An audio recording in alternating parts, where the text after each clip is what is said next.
Hello, I'm Daniel Weiss, your host, and you are listening to my podcast where my guests and I focus on topics of nutrition, active lifestyle for health and performance. No fat, guaranteed. If you are new to this podcast, I hope you will enjoy it, and if you are a returning listener, visitor, please make sure to rate the podcast on Stitcher or iTunes, as it will help me to grow our community and get interesting guests and introduce interesting topics in future episodes.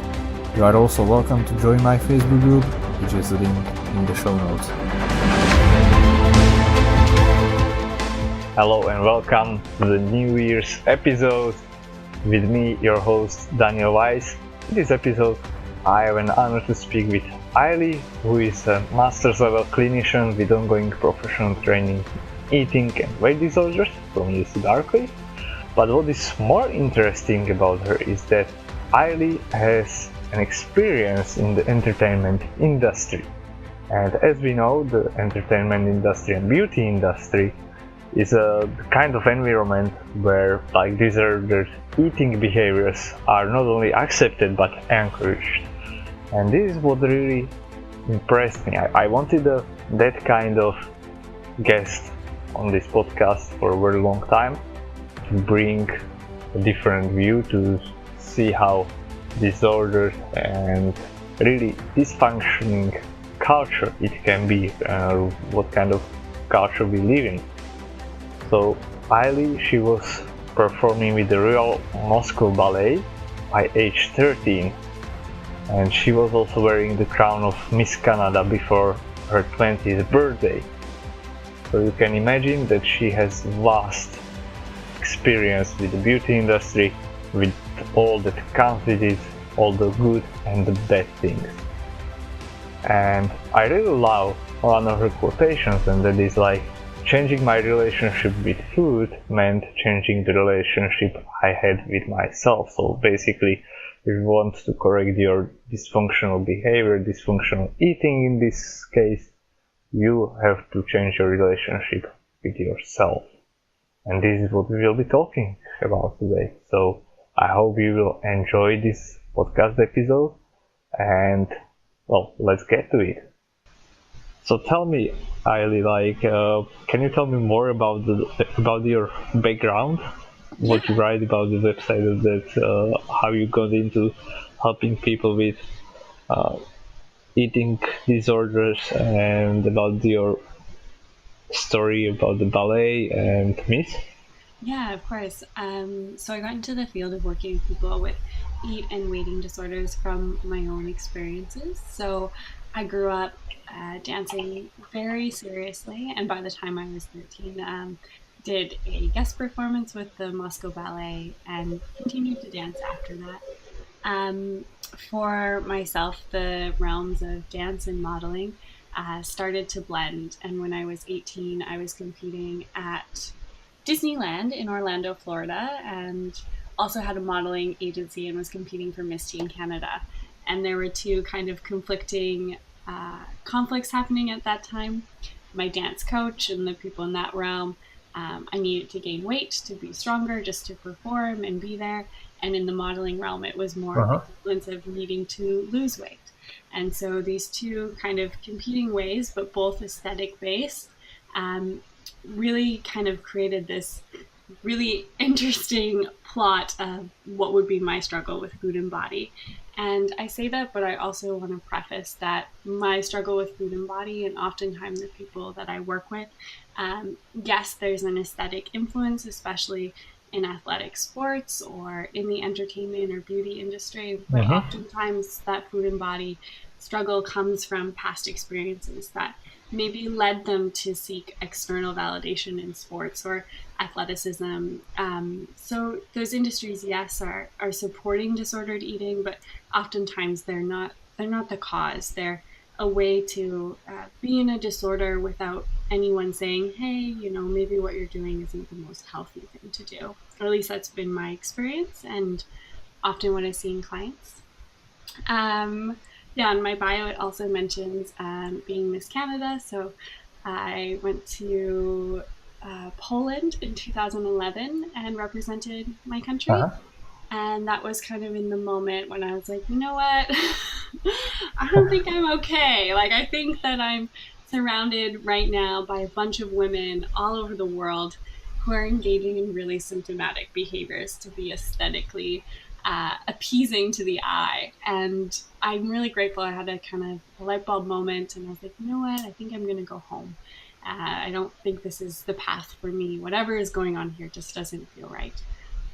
So I did go back to Canada. I moved home and finished 2 undergrads and spent some time in medical school, and had the same feeling of like, you know what, I think I'm meant for something else. And so I ended up doing my master's in counseling, and I'm doing a doctorate right now and taking some continuous courses at UC Berkeley in weight and eating disorders. And that's kind of my specialty and my focus, because I've gone through it and the different realms of it, and how eating disorders or disordered eating play into different realms, is something I've very much lived, and it's something that I very much work with clients. Yeah, so basically, like you said, it's very prevalent nowadays. We have the magazines, we have sports industry, we have entertainment industry, we have beauty industry, and I'm coming like recently from the sports background because I started actually exercising for sports pretty recently. So, and that was actually at the same time as I got interested in the nutrition and so on, and especially endurance sports. So, and in endurance sports, everybody wants to lose weight, be like very light on their feet or on the bicycle, and yeah, so that's also very perpetuated, I would say. But not everybody, right? And I also find myself working with people who just simply want to lose weight, but they don't know how, or they don't even know why. Yeah. So it really got me interested that you are working with these kind of people, and that our paths somehow cross, I would say. And yeah, I really liked it. So when you were actually competing for Miss in Poland, what was that age category? It was like teens? No, I think I was one of the youngest women at the pageant, and I had just turned 19. So I believe it was 19 to 26. Is the category? Yeah, it was really, really young. Really, really young to be representing your country, and also very young in pageant world. Most women, it takes them a while. But I ended up in that opportunity, and yeah, it really scared me. I saw a lot of disordered eating, behaviors. I was, very much in disordered eating, and it was one of those moments where I was like, if this is what it takes to be aesthetically beautiful, I don't know if this is what I want my life to be. In the instances of the amount of fitness, the amount of emphasis on foods, the amount of just constant attention, and that I often see in other realms too, bodybuilding, competing in swimsuit competitions, all of these kind of ways where food and body become so central to life that life outside of that almost fades away. Right. So that was like the breaking point for you when you realized Totally. that there is something wrong. Yeah. For me, it was, I don't think that this is, working out for this amount of hours a day to look this way is worth it. And who is it worth it for? So that was kind of the moments that I had. Yeah. So you were pretty young when you realized that some people take a longer time to realize that there is something wrong, or that there is something dysfunctional. Yeah, I oftentimes it's mixed feelings for me. Food and body, the struggle started very, very young, growing up in a family where just, I think it's in my nature to be quite competitive and have some of those type A tendencies, or I did at that time when I was younger. So I really struggled, dancing at that level, and modeling and doing all those things at a younger age. By the time I was 19, I was tapped out. I was like, I've done this for 15 years. I don't want to do this anymore. So it's a blessing. Wow. Yeah. I mean, at the age of 15, you have already been there for like 15 years. It's like yes, crazy. And I don't know, but from what I heard or from what I know, just from the distance perspective, it's not very close to me, the ballet. But that's what you started at the age of 4, right? Yes, yeah. So, and I know that these trainings, it's similar to gymnastics, I would say, that it's very, very hard. Yes, very, very hard. And what we know statistic-wise is that 42% of athletes that are in an aesthetic sport, like ballet or gymnastics, have a clinically diagnosable eating disorder. So, that's almost half of the people that are engaging in sport are disordered in their eating. So I'm not uncommon. And I think it's even more prevalent for women than for men. Yeah, the stats overall, it's 62% of women in any type of sport have disordered eating, and 33% of men. So it's pretty intense. Yeah, because pretty recently I was just checking studies, and it was on a volleyball team. So it's not like aesthetic sport, but simply women were not fueling enough. And in general, when it comes to sports performance, the studies shown that it's like most of the women in any sport basically are on the edge of undereating. So it's not like in the danger zone, but it hinders the performance. So it's beyond, let's say, optimal, below optimal. Yeah. Eating disorders and athleticism or athletic sports is a huge area that's very much underspoken about. Because there's kind of competing systems in there, and a lot of the qualities that come with an eating disorder or eating disorder tendencies of like the perfectionism, the type A, the control, the kind of tenacity or focus. A lot of those things that cause harm in disordered eating are exactly the qualities that one is supposed to, I'm saying that loosely, supposed to need to be successful in sport. So yeah, definitely there is this interconnection. And do you know how it is with men? Because from what I know, within men community or so, it's not okay. Men maybe are not as how would I say, at risk of undereating or being influenced in that way, but there is absolutely like it's a topic that is not spoken about very much. Yeah. The research is quite scary when you look at men with eating disorders. Right now, they're at a higher diagnosable rate. So at least in North America, more men are being diagnosed than women, and their experience of an eating disorder or disordered eating is a lot harder to name, sadly, because the realm of psychology and clinical diagnosing just hasn't adapted to interpret or even acknowledge the male experience of disordered eating. Men, there's a lot more what seems to be body dysmorphia. So that is the man who goes to the gym for 4 hours every day and looks in the mirror and is like, I'm not buff. And keeps going and keeps going. And everyone around them is like, oh my goodness, there's Hercules. But in their mind, they don't see it. That is extremely common. And so is atypical anorexia. Another huge just like debuff with anorexia is that it comes with being emaciated. That's completely not true. Our body adapts. And especially if you're working out, your body is going to adapt to keep fat stores and burn other things inside your body first before you're fat. And that's kind of a whole new realm of research and kind of awareness that even in the field of eating disorders is still being fleshed out and understanding. The body does all of these tricky ways if it feels like it's in danger or not safe to maintain fat stores. And so atypical anorexia in men is also really common.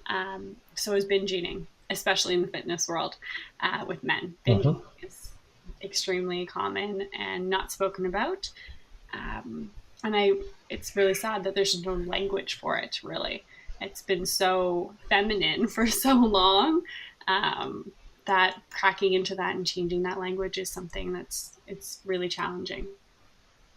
Yeah, so this very interesting topic that you just started, that body actually starts burning other things Yeah. and it's saving the fat. Mm-hmm. Actually, there is something that has been mentioned a few times. Mm-hmm. So yeah, I think this is especially true for somebody who is restricting too much.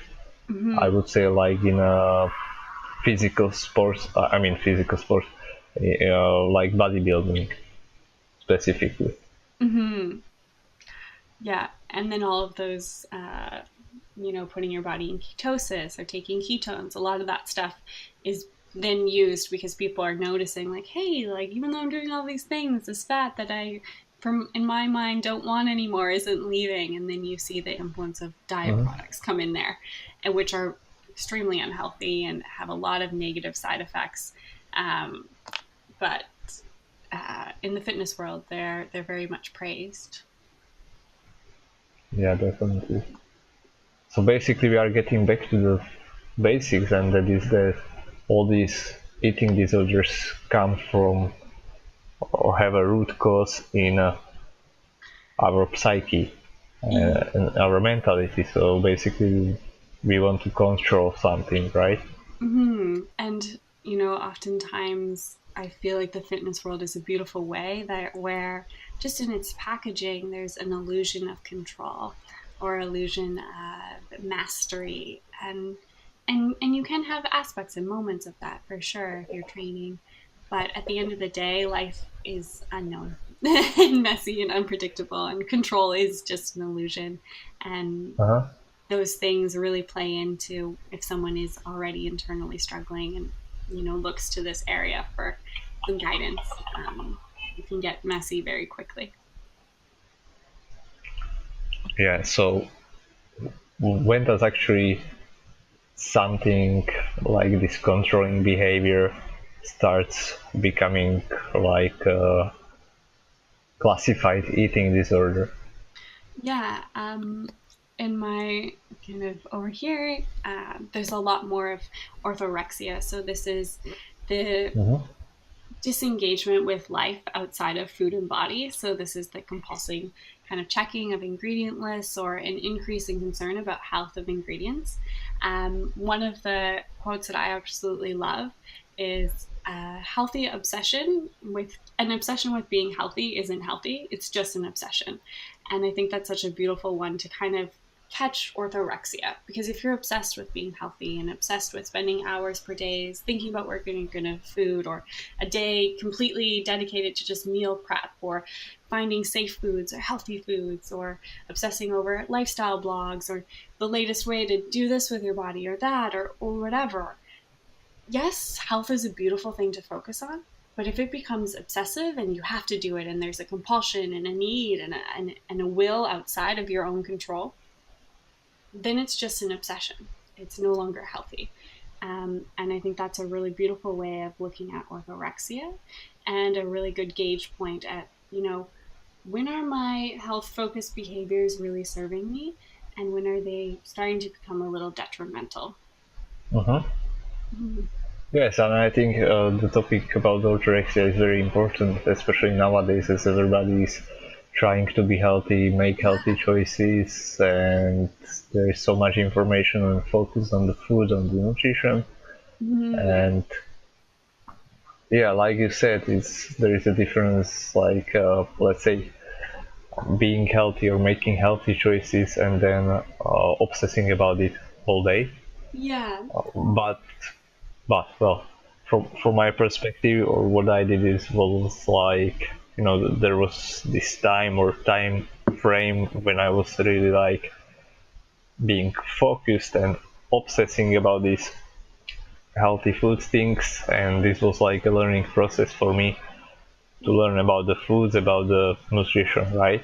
Mhm. And so it served me for some time, and then it allowed me to actually understand the nutrition, right, from the perspective of what the food is actually about, what does it contain, like micronutrients and such, and we could really call it obsessive behavior.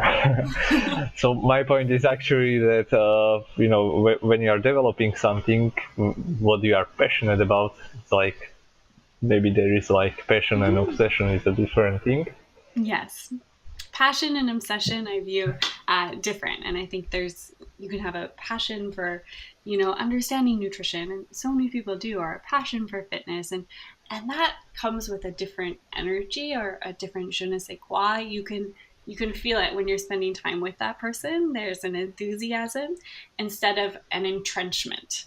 And you can kind of feel Right. that sometimes in someone. They're like, no, I have to learn all of these micro things, and I have to figure out how my perfect keto diet, and I have to do that instead of I want to. This actually makes me feel better in my body and allows me to show up in a different way. And there's a really strong felt sense there that you can tell when you spend time with those two types of people. And it's a fine line, but there is a different quality there for sure. Yeah, I think it's like with everything in the life that there is this fine line between something and something different. Yes, totally. So I really love your energy, and actually I also love the energy on your website because it's like emitting. And actually when I came to your website, there was like two things that I noticed and all come to design, and one was that um, you have like a very feminine website, I would say, Oh, thank you. and yeah, it just emits this kind of very kind energy and very feminine energy. And I'm mentioning this because you mentioned that there are two different, or when you are with these people who are obsessed or passionate about what they do, that you can feel a different kind of energy coming from them. Yes. So that was just my comment about that. Thank you. Yeah, you can definitely sense that, and I feel like that ability to tune in and be like, okay, what's happening here, or that oftentimes with orthorexia or as an over exercise addiction, there is the same areas of the brain that are being activated as when you're in a real addiction. So the same oxytocin, the HPA axis is being dysregulated, the central nervous system is being dysregulated. And you can really feel that when you are tuned in and tapped into your own central nervous system and your own state of arousal, and you know your dorsal vagal system and your nerve. You can feel that in someone else. And oftentimes, when I've engaged in the health and wellness world, and I've definitely been dysregulated in it, so I can name that.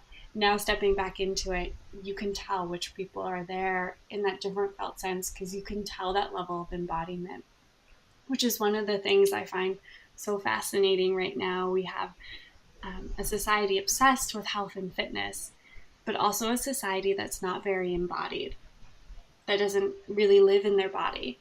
And I think that's really the turning point of why so many of these beautiful things around nutrition and fitness that are meant to inspire and uplift end up being harmful and detrimental, because just in general, we haven't learned how to live in our body. So then how would we know if something feels good or not? Just it's step one is feeling into your body, and that oftentimes comes with feeling uncomfortable emotions or past traumas or past experiences, and understanding your system. And once you have that, you have a really beautiful gauge and barometer to exploring anything you want, fitness and health wise or nutrition wise. But until that's there, it's a little scary. Yeah, I really love that. I completely resonate with what you just said about this, like, I would say polar opposites, and I think the answer, as always, is in the middle. Like, Mm-hmm. you want to be able to use like both of these things, because being like on the intuitive side and also being able to tap into analytical side and understand things. But just like you mentioned, it's like nowadays we are tapping, or we are more focusing on the analytical and going away from our feeling into our bodies and being intuitive with them. Mm-hmm. So that's how I feel about the topic. Yeah, it's a tricky one, but an important one to speak of, especially with food and body, or one that I spend a lot of time with my clients Yeah. speaking about. Yeah, and there's also the place of sometimes tapping into your body will ruin your athletic performance. You know, that's a belief that Mm-hmm. um, a lot of my clients hold, or people that I know that have been very successful athletically. They're like, oh, I can't be mindful or tap into myself because then I'll feel the pain, and that's a really interesting place to play with as a practitioner and as witness to someone else's journey. Yeah, it's interesting. Right. So, like, are they afraid of tapping into the intuition, or? Hmm. Yeah. In sport, I'm sure you know this. Mm-hmm. There is that intuitive place of that really strong connection.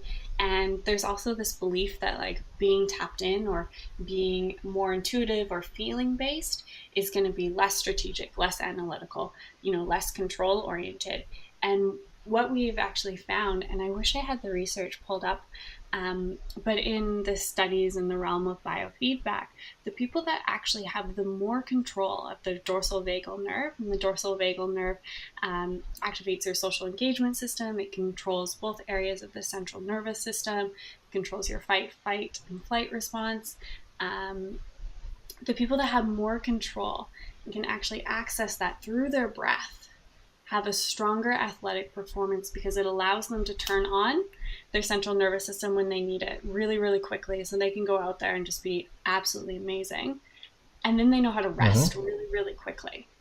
But that takes a great deal of embodiment, really Right. strong level, which means also feeling into your pain and these other areas.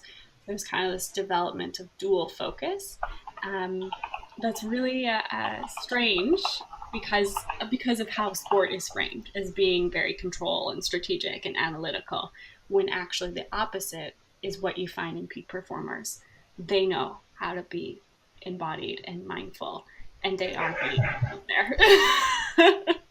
No, I mean, it makes total sense because I've been listening and I've been interviewing also some elite sports people, Mm-hmm. and what I found like very interesting is that actually, like you already said, that in sports there is these people who are very successful in sports. They are usually type I personality, and Mm-hmm. that's more like analytical kind. But there is a very big difference in like amateur athletes and Mm-hmm. elite athletes. And like you said, elite athletes learn how to tap into their intuition and be in their bodies and let's say evaluate the different kind of signals and accept the pain maybe and work with these different kinds of feelings, and they learn how to interpret them. And I think that this is a learned behavior, right? So at the beginning you start with being analytical because maybe you are afraid to lose control or you want to have some sense of control. So you are going through this stage of like learning and being analytical and evaluating it, everything analytical, whether it's nutrition, training, and so on.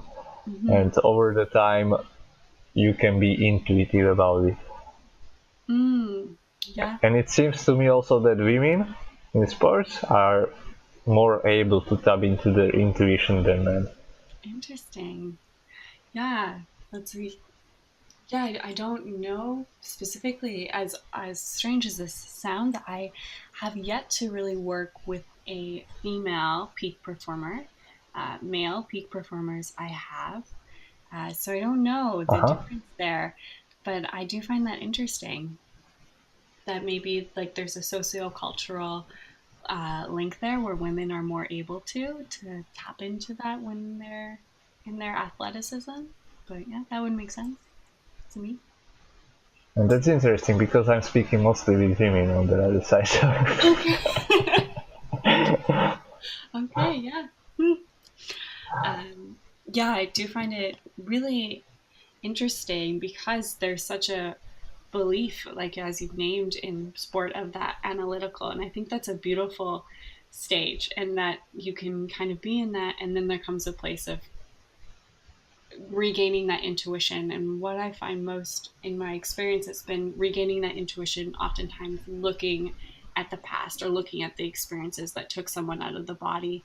And when then that happens, there's a fear of like, well, I'm going to lose my ability to perform if, I'm fully here. When actually in peak performers, and my experience of them has been understanding that trauma or that past experience that was dysregulating, really integrating it and knowing how to turn on and tap into that energy. They know how to use that thing that was super shitty 10 years ago to perform well, and not in a way where it's, re-traumatizing or trauma reenactment. They understand the physiology of that experience so well. It's so well integrated that they know how to take it and be like, that's what I need to do on the field. That's where my central nervous system needs to be to win this game. And that Right. is so fascinating because it requires a level of trauma processing that most people don't have the accessibility or the courage or bravery to really go into and really like deeply feel it somatically, which is a really interesting kind of thing as a practitioner to be witness to. Well, I think you described an archetype of male. I mean, of a man. It's like masculine energy, I would say. Okay. Very much so. Like pushing through, and that's my hypothesis that's why they might not be able to tap into intuition. It's not that they don't cannot. It's like they don't want, because it's about having this masculine mask that intuition is being like feminine, so there are these two kinds of polarity. Yeah. It's interesting because your intuition really comes from the integration of those past experiences and really stems from there. But a lot of times, as we've named, like the classic archetype of masculine doesn't include that intuitive place. And I would also think, or now I hypothesize that basically you having that very feminine energy, or emitting that very feminine energy, that's why you also work with masculine or male athletes mostly. Yeah, I also have an edge as a therapist too. I have a soft enough voice, and I'm probably non-threatening enough and feminine enough that I can say the things that no one will say without it coming across negatively, because it comes with so much love. That's been my feedback, I guess. I can get away with it a little bit more. Right. Maybe this also. So I would like to speak more about the topic now, about the over-exercising. Yeah, of course. So when it comes to over-exercising, and it's, I think, very typical for not even athletes. It's like, I would say that athletes, they at least have planned rest, the professionals.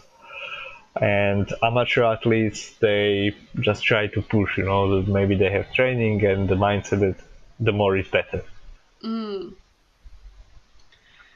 Yeah, the more is better mindset is one that's very strong in Vancouver.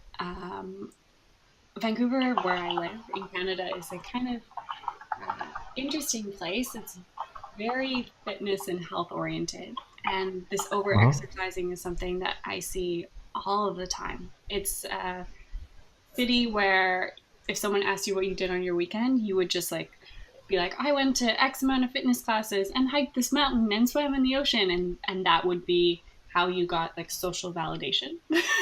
Uh-huh. So overexercise and exercise addiction is something that needs to be spoken about so much more and really looked into, of how exercise can really, really, really be such a negative hindrance physically, mentally, and its benefits are kind of capsulated of like this amount in your body. It's different for each person, is the right amount.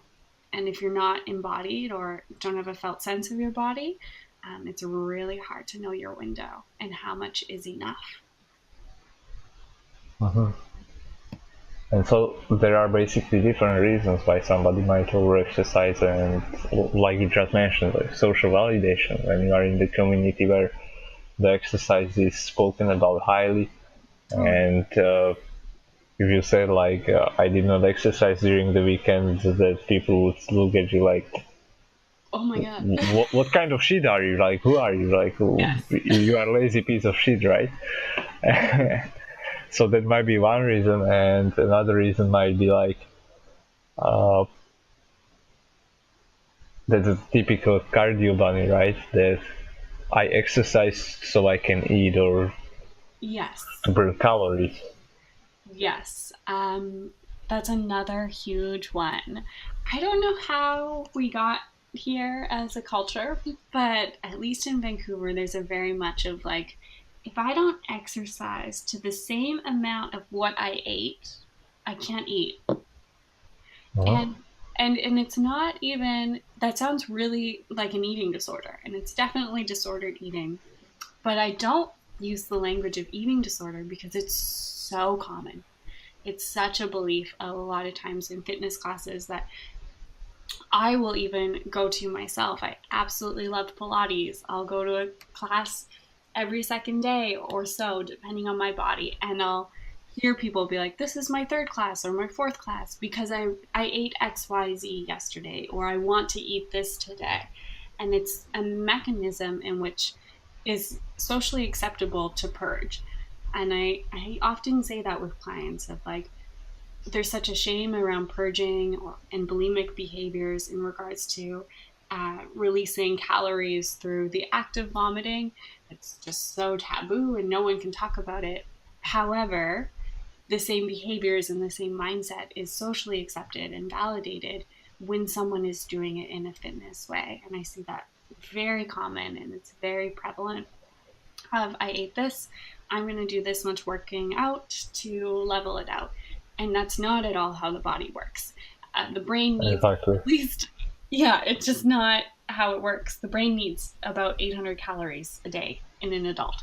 So I don't know what's going on. And also, your body is going to adapt to that level of exercise and all of the effort. If it is weight driven to lose weight and you're going to all those classes, your body is not, it's not going to lose weight. It's going to hold on to it. It's going to do everything that it can to burn other parts of your body, specifically the lining around your organs, before it's going to give up that fat, because it's going to be like, I need that. We're, running for our life, or we're in some type of crazy situation where I'm not being fed appropriately. I'm going to store this even more. Uh-huh. So I think we are already delving into like the topic of probably like hormonal issues and stress actually. Yes. So this is when the body starts to tap into other sources than fat. Mm-hmm. Yeah. The other realm of exercise addiction that I think is not spoken about as much is just some of what you've mentioned now with the stress, but also just the neurochemistry of the brain changes a lot when you're over Uh-huh. exercising. The systems in your brain are going to start to be like, hey, we don't need you as much. Specifically, your prefrontal cortex, where your mirror neurons are. Right. With the decreased amount of calories, you're not going to be able to attune to people as well, which means that your Oh. social engagement system and how we actually feel connected is going to lessen because your whole brain is just Mm-hmm. super That's deprived. interesting. Yeah, it is interesting and something that again is not talked about. And you're having the same components that happen to someone when they are in an opiate addiction or an alcohol addiction.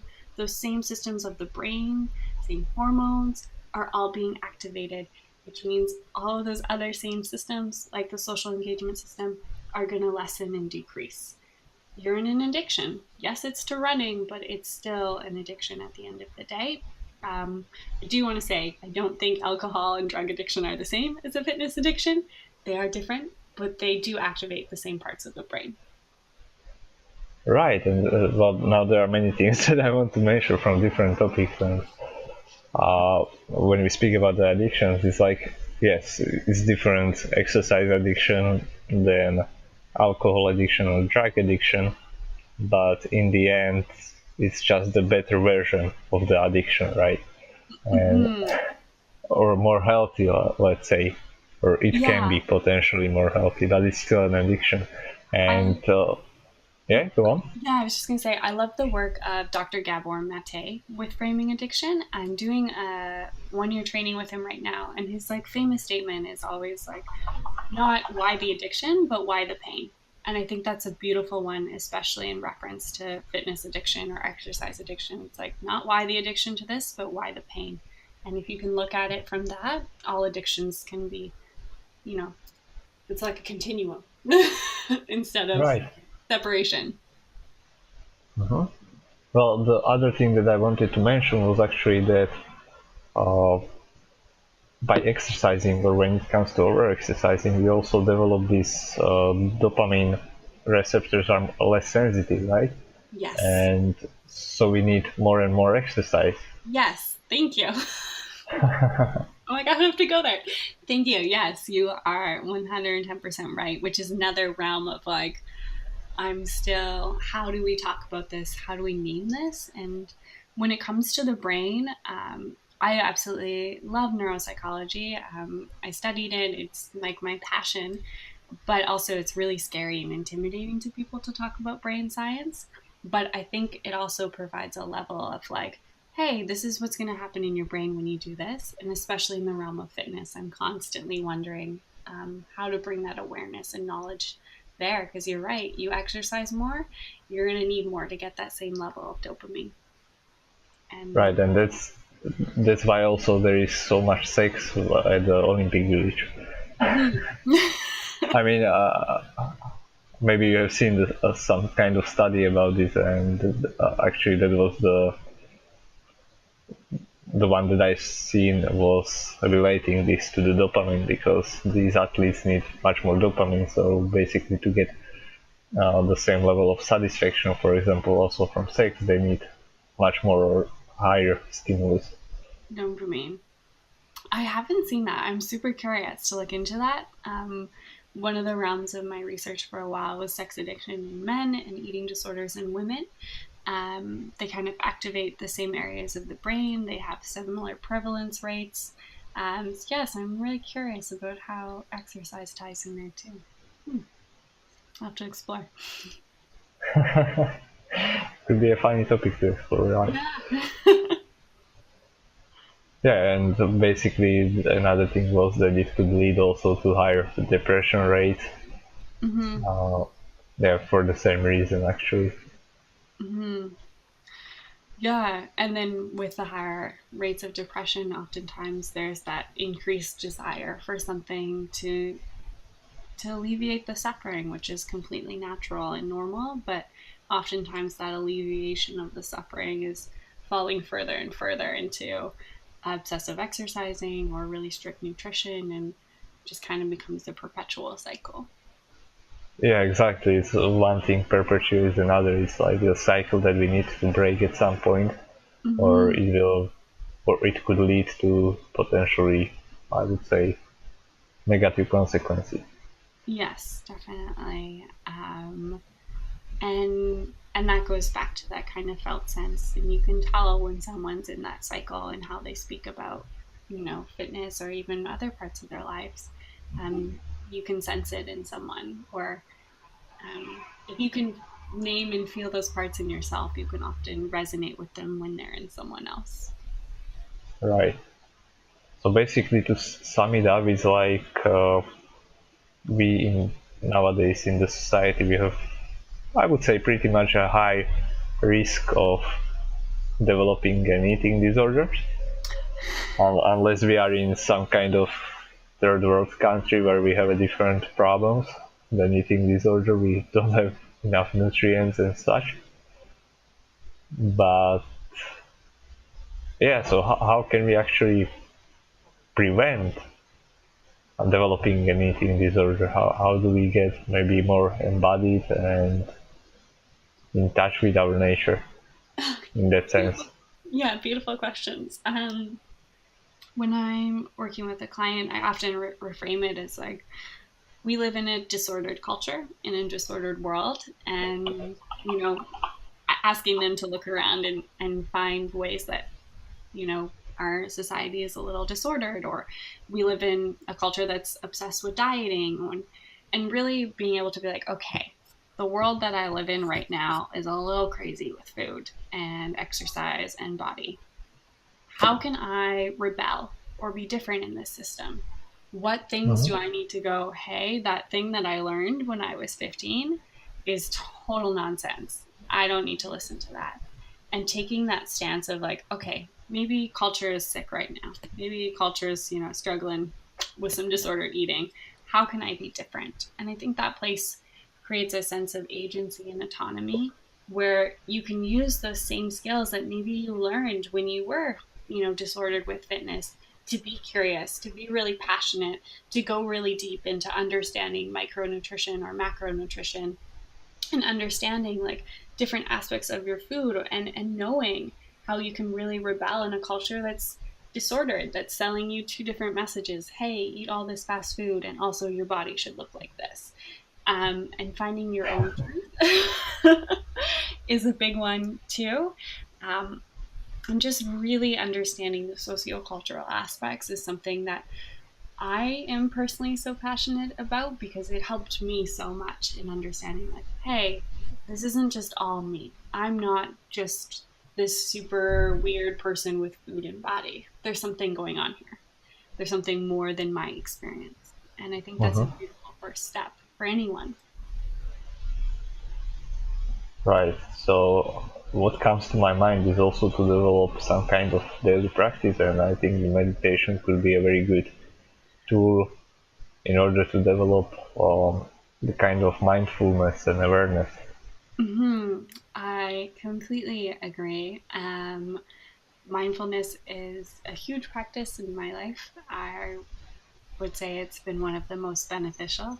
I don't talk about it so much, even though I love it, because mindfulness is a really big buzzword right now, and it's got a lot of pseudoscience attached to its name. But I think it's something that's slowing down, that stillness, that being connected to your breath allows you to have some of that space from a disordered culture, or the influence of friends and family, or even your own thoughts, where you can be like, hey, what truly makes sense for me when I've developed more of a felt sense, or more embodiment, or, for some people it's explaining, hey, tapping into your breath is going to increase your ability for proprioception and interoception. And that works. And those are two things that actually are really well needed to be athletic and to be successful. Right. But I think they maybe another thing that plays into the fact is that we are pressured by time, especially in a Western society. So people are not like willing to take a deep breath, or focus on their breath for 5 minutes or even 2 minutes, because they are like, I need to run there, and from there I need to run there, and on the way there I eat and multitask 20 different things without and they cannot or lose the ability to focus on one thing at a time. One of my favorite sayings, and I hear it from my meditation teacher, Hiroko Jess Michaels, who's also a therapist, and she works with peak performance and biofeedback. And her mantra is like, slow down, you'll get there faster. And when she says Right. that, and she's explained it to me, there's a science to it too. She's not just saying that because it's cliche. She understands the neurophysiology, the Uh-huh. neurochemicals, the hormones, and it's true. If you slow down, if you take that deep breath, if you actually have the full exhale, it's not the inhale that is actually doing much for you, it's that exhale that is going to regulate your system. And when you are regulated, your efficiency is beyond anything that you can really rush through. Interesting. Mm-hmm. It's really interesting. And actually, it reminds me. I don't know if you know Matt Fitzgerald. No, I don't. He's a triathlon and endurance coach, and he has a very popular books that is like 80-20 of running, and now he released also book 80-20 of triathlon. But Okay. basically, in his book 80-20, well, in both of these books, he is focusing on the strategies or the training methods that and the diets that work. You know, the 80-20 Pareto principle. Okay. So, so um, what he defines there is that the top athletes actually, when it comes to running or endurance training, do 80% of their training or about the 80% of the training in very slow state, and Mm-hmm. about 20% is contrasted in very high intensity state. Yeah. Uh, and these are elite athletes, while amateur athletes are more like 50-50 Hmm. or even less. And most of their training is like in this middle zone where they are not going slow enough to relax or to develop specific adaptations. So basically, they are just stressing their system too much, and Mm-hmm. they are not able also to train at this very high intensity to Mm-hmm. produce some different kind of adaptation. Mm-hmm. And he hypothesizes that, for example, for the long run, you need to go, let's say, slow and it takes a long time. And because it takes a long time, we are at one side. Uh, we want to finish that run as fast as possible, so we are pushing the pace, but at the same time it starts to be painful at some point, or the effort is too high, so we are pushing back or braking. So Mm-hmm. yeah, so we end up being in the middle zone. Mm-hmm. Yeah, that makes complete sense to me, especially when you think of slow twitch muscle fibers and fast twitch muscle fibers. And most of athletic training is just working on your fast twitch muscle fibers. But those slow twitch muscle fibers that you really only get into if you're in mindful, uh, slow movement, that yes is still strenuous and challenging. That's how your physiology changes, is by tapping into those muscles, which is, I imagine, what he's talking about in that 80-20, which again is something that um, was not really presented in our fitness world, that you actually need to do less, not more, or slower, not faster. Yeah, exactly. Go slow to race fast. Mm-hmm. Yeah, exactly. Interesting. Yeah, so I would conclude this interview because I want to appreciate your time, and I know that you are just starting your day and you have many things to do probably. It was lovely to But chat with you. yeah, I really enjoy this, and I would love to continue maybe sometime in the future because I think we hit it off. Mm-hmm. And actually, where can people find you, or what kind of people should Yeah, reach out to you? definitely. So mostly right now, I work with people who are struggling with disordered eating. You can find me at my website, which is just www.aileyjolie.com. I work with clients online, so I have clients kind of all over the world as well as in person. Um, I do work with athletes in disordered eating, and I also do a lot of trauma reprocessing. So, understanding how those past experiences are held in our physiology and in our soma, and how we can release that from a somatic lens. I'm doing my PhD in depth psychology with an emphasis in somatic studies. So, I spend a lot of time talking to people about their body and how to be more embodied and efficient in their body as well. That sounds exciting. Yeah, it is exciting. I quite enjoy it. So, what's coming up for you actually in the near future? In the Yeah. 2019? In 2019, I have a few things coming up. Right away, I'm going off to Spirit Rock, which is an insight meditation center in California. So I leave next week and I'm doing a silent retreat. So I'll be gone for about 3 weeks before I'm back. And throughout the year, just more training, working with Dr. Gabor Mate, exploring some training in psychedelic psychotherapy, which I'm excited about. And just continuing my clinical practice. Those are the main kind of professional things that are happening. Sounds exciting. Yeah, I'm excited. Very different, different areas and different work. Just looking at some of the research from MAPS, which does studies on complex PTSD and MDMA, and just continuing to learn. And other terms that many people don't understand. More things. Yeah. Okay, so thank you very much, Ailey, for your time, for joining me today, for sharing your knowledge and experience with us. Thank you for And having me. hope to see you next time. And as always, I will include your links in the show notes so people can find you easily. Thank you. And that's it for today. You too. So that's it for today's episode. I hope you enjoyed it. Thank you for listening. All the important links are to be found in the podcast show notes.